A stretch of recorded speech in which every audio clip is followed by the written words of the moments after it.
सर्वात प्रथम आपण माझ्यावर एक विश्वास दाखवला आणि तुमची मुलं या 20 दिवसासाठी का होईना माझ्या ताब्यामध्ये सोडली. मी खरं तर मनापासून तुमचा आभारी आहे की तुम्ही माझ्यावर विश्वास दाखवला. आदरणीय पालक वर्ग, मी एकच गोष्ट आता एक प्रतिकात्मक आहे ती 2 मिनिटांसाठी सांगतोय. ती गोष्ट अशी होती, एक शिक्षक आपल्या मुलांना जीवशास्त्राचा तास घेत होता. हा जीवशास्त्राचा तास होता. या जीवशास्त्राच्या तासामध्ये सुरवंटाचं फुलपाखरू कसं बनतं याच्यावर शिक्षक बोलत होते. आणि शिक्षकाच्या लक्षात आलं की आपल्या एका प्रयोगशाळेमध्ये सुरवंटाचे असे काही कोश आहेत की जे कोश एका अशा स्टेपला आलेले आहेत की त्यात फाट केलेली त्यातून फुलपाखरू तयार होतं.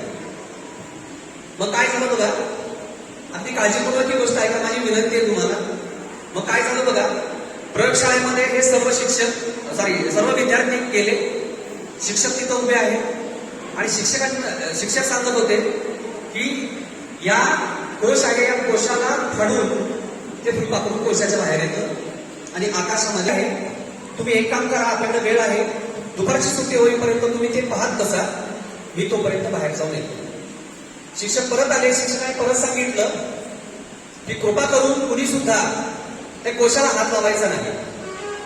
विद्यार्थी सगळे हो म्हटले, कुणी त्या कोशाला हात लावणार नाही आणि शिक्षक बाहेर निघून गेले. कारण खूप वेळ जाणार होता, शिक्षकांना तिथं बोर झालं होतं थोडक्यात. मग असंच झालं, तो क्षण जवळ आला. एक अर्ध्या तासानंतर ज्या कोशाला जी चीर पडली होती त्या चिरीतून नाजूक असे पंख बाहेर पडायचा प्रयत्न करू लागले. आपल्याला सर्वांना माहित असेल, फुलपाखराचा जन्म आला ज्यावेळी सुरवंट कोश धारण करतो, तो कोश धारण करून तो परिपक्व झाल्यानंतर त्याचा फुलपाखरू बाहेर करून देतो, त्याचा फुलपाखरू आहे. मग हे सर्व मुलं बघत होते, त्या कोशाला पूर्णपणे चीर केली, पंख बाहेर पडतात. सर्व मुलं श्वास घेऊन बघतायत निसर्गाची प्रक्रिया काय आहे, फुलपाखराच्या जन्माची. सर्वजण हे पाहतात आणि पाहता एक तुमच्या लेकरासारखाच, तुमच्या पाखरासारखाच एक हळव्या मनाचा विद्यार्थी होता. तो बघत होता, त्याचे डोळे पाण्याने गच्च भरले होते आणि तो पटकन पुढे गेला आणि त्यानं हाताने कोश फाडला. त्याला तो हाताने कोश फाडला. ते फुलपाखरू आहे ते बाहेर काढलं. बाहेर काढलेलं फुलपाखरू उडू शकलं नाही आणि एक वाऱ्याचा झोप आला. फुलपाखरू जाग्यावर मरून पडलं. आता तो कोश ज्यावेळी फाडायचा होता त्यावेळी बाकीच्या विद्यार्थ्यांनी त्याला सपोर्ट केला होता, फाड फाड फाड. आता कोण जबाबदारी घेणार? आता शिक्षक आले थोड्या वेळाने, अरे फुलपाखरू बाहेर आले, बघितलं का तुम्ही फुलपाखराचा जन्म कसा होतो? सगळे म्हटले हो. आणि त्यातला एक असाच एक खोडील विद्यार्थी होता. तो म्हटला, पण सर तुम्ही सांगितलं होतं कोणी हात लावायचं नाही, ह्यानं कोश फाडला. बघा, आता त्यानं कोश फाडल्यानंतर सरांचा संताप पिकतो की अरे मी सूचना दिलेली हा कोश फाडायचा नाहीये, तरी हा कोश फाडला. शिक्षक गेले, शिक्षकाने त्याचा कान पकडला, चल म्हटले बाजूला. आणि काय झालं कुणास ठाऊक, पुन्हा शिक्षकांना थोडंसं त्याच्यामध्ये काहीतरी वेगळेपण जाणवलं. शिक्षक त्याला बाजूला गेले, म्हणजे बाळा का फाडलास तो कोश? डोक्यावरून हात फिरवला त्याचा. आता मूल ढसाढसा रडू लागलं. ते म्हटलं मला कसलीही शिक्षा करा गुरुजी, पण एक मला त्या फुलपाखराचं दुःख बघवत नव्हतं. ते फुलपाखरू बाहेर यायचा प्रयत्न करत होतं, त्याच्या पंखांना ते शक्य नव्हतं. पंख किती नाजूक होते त्याचे, तो कोश त्याला फाटत नव्हता. मी मदत केली त्याला. त्याच्यावर त्या शिक्षकांनी त्याला जीवनाचं तत्वज्ञान सांगितलं. बाळा, हे तू त्याला सहकार्य केलं नाहीस तर तू त्याला मृत्यूच्या अगदी अधिक जवळ ढकललंस. त्याचं कारण आहे, निसर्गामध्ये जो प्रत्येक प्राणी आहे त्या प्रत्येक प्राण्याला त्याच्या संघर्षाची व्यवस्था ही निसर्गाने केलेली आहे. त्या संघर्षात त्यानं जाणं आवश्यक आहे, तरच त्याच्या व्यक्तिमत्वाचा आणि व्यक्तित्वाचा विकास होतो. माफ करा, मी पहिल्या 2-3 दिवसामध्ये असे मेसेजेस टाकले होते की पालकांना फोन करू नका, व्हिडिओ कॉल करू नका. मी खरंच वैतागलो की ठीक आहे, आपलं मूल आजारी नाही ना आणि तो व्यवस्थित जेवतोय ना, एवढ्या 2च काळज्या तुमच्या महत्वाच्या होत्या. ते जेवत नसतं तर मी तुम्हाला सांगितलं असतं, तो आजारी असता तर मी ते तुम्हाला सांगितलं असतं. हे सोडून बाकीची कुठलीही त्याची काळजी करायची तुम्ही गरज नव्हती. कारण मी तुम्हाला वारंवार ते सांगत होतो की तुमचा विश्वास सोडून दुसऱ्या विश्वाचा सुद्धा त्याला पसार काय आहे ते समजलं पाहिजे. आणि पालक म्हटले नाहीये की तो त्याचे मित्र भरपूर आहेत, तो मित्रांच्यात हसतो बागडतो, आमच्या नातेवाईकांच्यात हसतो बागडतो. नाही, एक लक्षात घ्या, तो त्याचा सेफ झोन आहे. त्याचं सुरक्षित वलय आहे. त्या सुरक्षित वलयामध्ये तो ते सगळ्या ऍक्टिव्हिटी नक्की करेल, पण इथं पूर्णपणे असुरक्षित वलय होतं. त्याचं मित्र नवीन होते, सगळे लोक वेगवेगळ्या प्रकारचे होते. या लोकांना पचवता या लोकांचे स्वभाव समजून घेता त्यानं अक्षरशः एका जीवनाचाच अभ्यास केला इथं या 20 दिवसामध्ये. आम्ही ज्या इथं ऍक्टिव्हिटीज आम्ही राबवण्याचा प्रयत्न केला, त्याच्या प्रत्येक ऍक्टिव्हिटीला सायकोलॉजिकल ट्रिप होती, एक मानसशास्त्रीय त्याला बैठक होती की त्याचा मानसिक विकास हा जास्त झाला पाहिजे.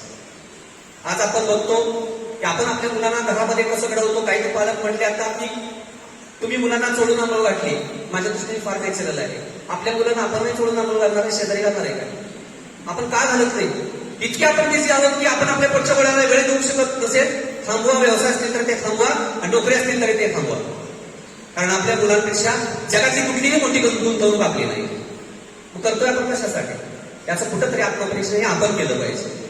मला माफ करा, कुठेही तुम्हाला उपदेशाचे डोस मला नाही पाजायचे, पण अक्षरशः ज्या दिवशी मी अंघोळ घालत होतो त्या दिवशी काही मुलांच्या अंगावरून मी पाठीवर सुद्धा मळ काढलेला. आणि मी त्याला विचारलं की तुला कधी बाबाने आंघोळ वाटली होती का? कधी घातली होती? काय माहिती तुला लहानपणी घातली असेल, बाकी मला माहित नाही. काही जणांनी सांगितलं आई घालते, बाबाने कधी हातच लावलेला नाही. अरे इतके रिस्पॉन्सिबिलिटी आपण आपल्या, आणि परत हे करून परत आपल्याला तो जगात टॉप यायला पाहिजे, त्यानं आपलं नाव केलं पाहिजे. हा एक स्वार्थच आहे ना. डॉक्टर एपीजे अब्दुल कलाम म्हणतात भारतीय पालक हा पालक नाहीच आहे, तो इन्व्हेस्टर आहे. तो इन्व्हेस्ट करतो मुलांमध्ये आणि त्याला त्याचे रिटर्न्स पाहिजे असतात, असं नाही.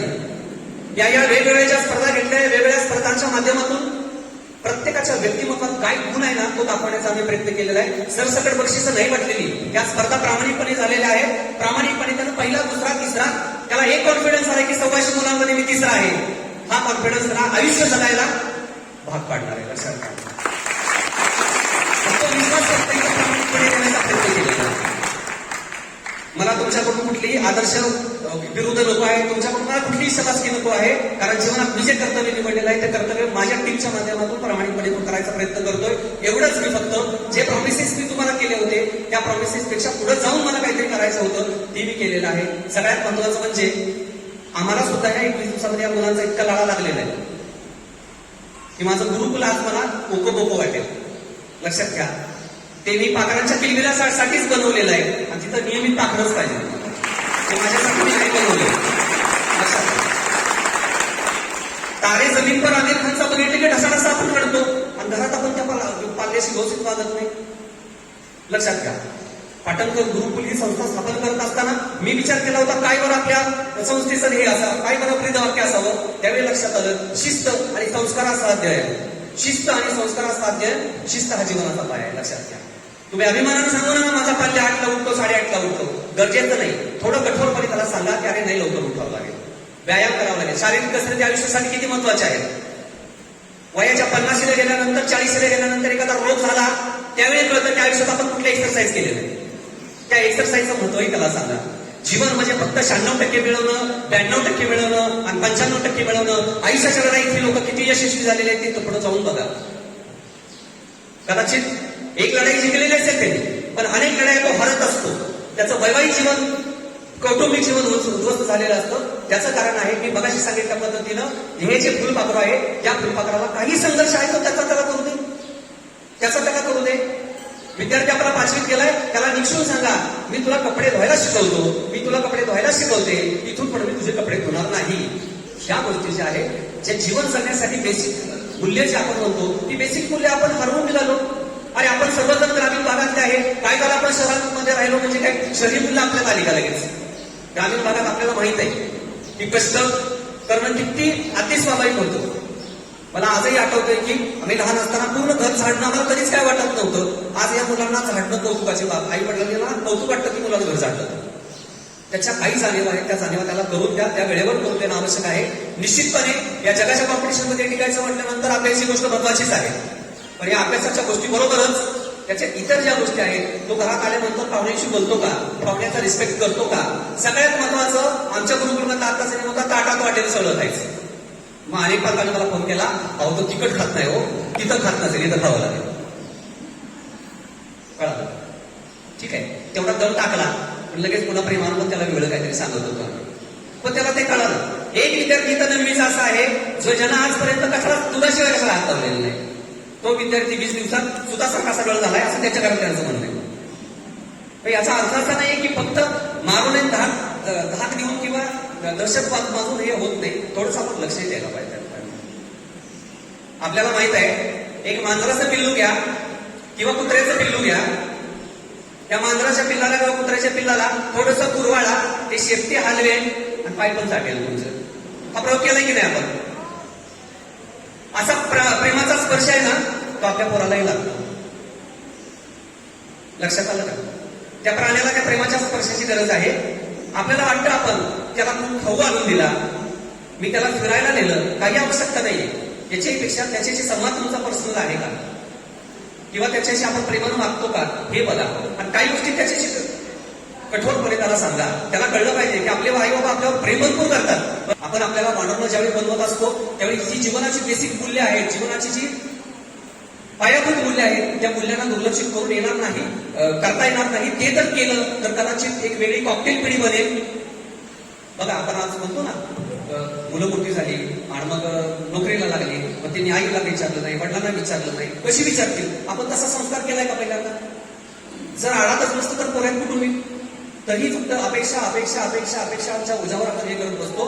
कारण नीतिमूल्य जी आपण का त्यांच्यापासून लपवून ठेवली किंवा त्यांना का सांगितली नाही, हा एक मोठं खोट आहे. लक्षात घ्या. मला एक महाभारतातली एक गोष्ट आठवते मला, की महाभारतामध्ये ज्यावेळी पांडवांचा जो मुलगा आहे परीक्षित, तो परीक्षित ज्यावेळी राजा म्हणून राज्य करायला आला, अभिमन्यूचा मुलगा, हा परीक्षित ज्यावेळी राजा राज्य करायला आला, तर आपल्याला माहित असेल की दरम्यान श्रीकृष्णाचा मृत्यू झाला. ज्या दिवशी श्रीकृष्णाचा मृत्यू झाला त्याच्या दुसऱ्या दिवशी कलियुग स्टार्ट झालं. आपल्या धर्मात सांगितल्या पद्धतीत आहे, म्हणजे खरं किंवा खोटं तो भाग वेगळा सोडा, पण आपण त्यातनं काय घ्यायचं आहे ते बघूया. या परीक्षिताला ज्यावेळी कलियुग म्हणजे सुरू होणार होतं त्यावेळी श्रीकृष्णाने या 5 पांडवांना सांगितलं होतं, तुम्ही जावा, प्रत्येकाला काय काय दिसते ते बघा. आणि त्यामध्ये युधिष्ठिर जो गेला होता, त्या युधिष्ठिराला एक गोष्ट दिसली की एक गाय तिचं पिल्लू चाटत बसली होती. आता गायीनं पिल्लू चाटणं फार स्वाभाविक आहे, पण ती इतकं चाटत बसली होती, इतकं चाटत होतं, ते रक्त बंबाळ पिल्लू झालं होतं, तरी ती गाय त्याला चाटतच होती. आता युधिष्ठिराला याचा अर्थ कळाला. युधिष्ठिर श्रीकृष्णाकडे गेले. श्रीकृष्णाला म्हणाले, याचा काय अर्थ आहे? मी बघितलं. काय बघितलंस? तर एक गाय आहे, ती त्या वासराला इतकी चाटत होती, इतकी चाटत होती, इतकी चाटत त्याचं रक्त निघालं होतं. आणि मग श्रीकृष्णाने सांगितलं, हे कलियुगाचं लक्षण आहे. कलियुगामध्ये आपले पालक आपल्या पाल्याला त्याची इतकी काळजी घेतील, इतकी काळजी घेतील की त्याला स्वतंत्र जगूनच देणार नाही. कल्पना करा. हे महाभारतात आपल्याला सांगितलेला हा एक दाखला आहे, जो मला फार अपील करतो, मला फार भावतो तो. ठीक आहे, आपण त्याला चांगल्या आरोग्याच्या सुविधा दिल्या पाहिजे, इथंपर्यंत ठीक आहे. चांगल्या शैक्षणिक सुविधा दिल्या पाहिजे, सुविधा दिल्या पाहिजे, तेपर्यंत ठीक आहे. पण जर तो पिझ्झा खातो ना, तर त्याला कारल्याची भाजी पण खाता आली पाहिजे. लक्षात घ्या. मोठे कौतुकानं नाही सांगायचं आपण, पिझ्झाशिवाय त्याला काय चालतच नाही. फार मोठा पराभव आहे, आपण काही फार श्रीमंत आहे असं जगात कुणी बनणार नाही. लक्षात घ्या. कारण आज सुद्धा रतन टाटा जे आहे ते खरडा भाकरी खातात. भिकारी आहेत का ते? जगातला सगळ्यात टॉपचा माणूस आहे तो, पण ती जीवनशैलीचा भाग आहे तो. नेहमी पौष्टिकपणे आपल्या पोटात गेलं पाहिजे, इतकं स्वाभाविक लॉजिक आहे त्याच्या पाठीमागे. त्याच्या पाठीमागे असं कुठलंही लॉजिक नाही की आपण श्रीमंत म्हणजे फक्त पिझ्झा खाल्ला, सकाळी उठल्यानंतर पिझ्झा खाल्ला, दुपारी जेवणामध्ये काजू बदाम खाल्ले म्हणजे आपण खुश, असं काहीच नाही. हे फक्त सिम्बॉल आपण ठरवले, स्टेटस सिम्बॉल आहेत आपले फक्त, असं काहीच नाहीये. लक्षात घ्या. आपल्या पिझ्झापेक्षा सुद्धा मक्याचा चिवडा, मक्याची कणसं सोडून तव्यात भाजलेला चिवडा सुद्धा फार पौष्टिक असतो. बघा कधीतरी चव चाकून, अप्रतिम चव असते. ती चव त्याला घ्यायला शिकवली पाहिजे. कधीतरी चुलीत कणीस पण भाजून दिलं पाहिजे. आता मुंबईमध्ये चूल नाही पेटवायला यायची, याचवर तर भाजून देऊ शकतो आपण. या बेसिक आहेत, त्या बेसिक जीवनाच्या गोष्टी आपण आपल्याला दिल्या पाहिजेत. सगळ्यात महत्वाचं यामध्ये असं काहीच गैरसमज करून घेऊ नका. तुम्ही कुठलं तत्वज्ञान सांगायला उभं राहिलंय. आपण सर्वजण तुमच्या जीवनाच्या क्षेत्रामध्ये टॉपला आहात, विद्वान आहात, पारंगत आहात आणि यशस्वी देखील आहात. परंतु माझ्या जीवनामध्ये ज्या काही गोष्टींचं मी चिंतन केलं, आत्मचिंतन केलं, मला ज्या जाणवल्या त्या गोष्टी मी प्रामाणिकपणे फक्त इतरांकडे पोहोचवण्याचा प्रयत्न करतो. आज ही थीम होती या समर कॅम्पची जी थीम होती, अक्षरशः मला तुमच्या बाळांनी जे जे बक्षीस मिळवलेलं आहे, कल्पना करा तुम्ही त्याचा कधी तो गुण बघितला होता का? हा माझा प्रश्न आहे तुम्हाला. तो गुण तुम्हाला माहित आहे का? हे कधीतरी बघा. आणि ज्या पालकांच्या पाल्यांना बक्षिसं मिळाली नाही, माफ करा, त्यांनी अजिबात वाईट वाटून घेऊ नका. कारण जीव तोडून मी त्यांना कन्व्हिन्स केले, बाळा भाग्य स्पर्धेत, बाळानं स्पर्धेत भाग घेतलेला नाही. आता स्पर्धेत भाग घ्यायला काही मी त्याला फटके देऊ शकत नव्हतो. बाकी ताटाचं काय ठेवलं असतं तर फटके दिली असते, लक्षात घ्या. दूध पिला नसतं तर फटके दिली असते, अंड खाल्लं नसतं तर फटके दिली असते, एक्सरसाइज टाळले असते तरी पण फटके दिले असते. परंतु स्पर्धेत भाग घ्यायला, स्पर्धेत भाग घ्यायची जी मानसिकता आहे, ही मानसिकता तयार व्हावी लागते. जर आपल्या बाळानं कशातच भाग घेतला नाही, रागवू नका त्याला, तुमचं पण आत्मपरीक्षण करा, आपलं बाळ असं का वागतंय. कारण हे जग सगळं स्पर्धेचंच आहे ना. या स्पर्धेच्या जगामध्ये फक्त आपल्याला काय करायचंय, त्याला ढकलून देणार आहे नंतर तुम्ही. आणि जर ते पुन्हा ढकलून दिलं आणि ते पुन्हा स्पर्धेत अपयशी ठरलं तरी सुद्धा आपण त्याच्यावरच खाबर परत पडणार आहे, आपण नैराश्यात जाणार आहे. या चुका आपल्याला टाळता येतील. समर कॅम्पच्या माध्यमातून मला फक्त एवढा संदेश द्यायचा होता. समर कॅम्प एक फार निमित्त होतं